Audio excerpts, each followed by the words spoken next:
लोगों ने घेरा, सॉरी, सैनिकों ने घेर करके लोगों को जो है ताबड़तोड़ गोलियां चलाई और लोगों की जान ले गई। कितना दयनीय और कितना ही बुरा स्थिति था उस समय कि लोग बिना कुछ सोचे समझे हज़ारों लोगों की जान ले ली गई। तो ये जलियांवाला बाग का मैसेकर जो हुआ, ये बहुत ही दुखद घटना जो हुई, इसमें गांधी जी और बाकी लोगों को और झंझोड़ कर रख दिया।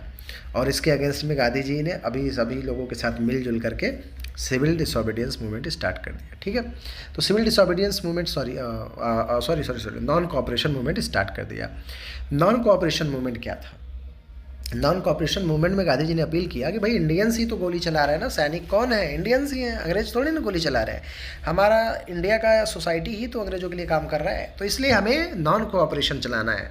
अंग्रेजों का कोई सहायता न करें, उनकी जॉब न करें, उनकी नौकरी छोड़ दो, उनके लिए काम करना छोड़ दो, इस तरीके की चीज़, उनकी सामान मत यूज़ करो, उनकी चीज़ें मत यूज़ करो, ख़रीदो मत, तो इससे वो कमज़ोर पड़ जाएंगे। तो नॉन कोऑपरेशन मूवमेंट जो चलाया गया 1920 में, आई थिंक, हाँ 1920 ही था।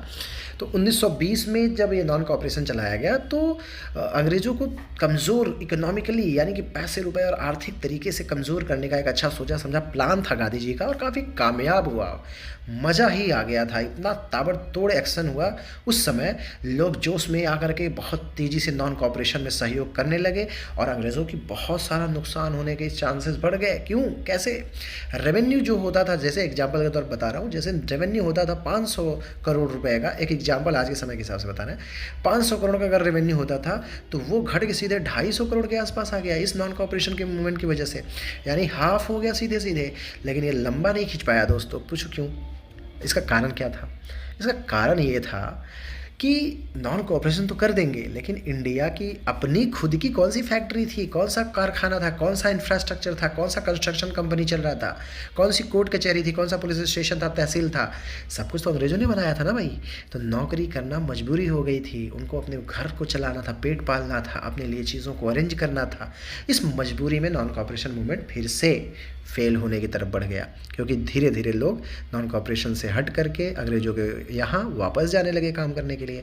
अगर यहीं पे ऑपरेशंस इस तरीके के होते कि हमारे यहाँ कोई ऑप्शन होता तो लोग उस दर छोड़ के इधर चले जाते, तो वो फेल हो जाता, लेकिन ऐसा हुआ नहीं। आप समझ गए?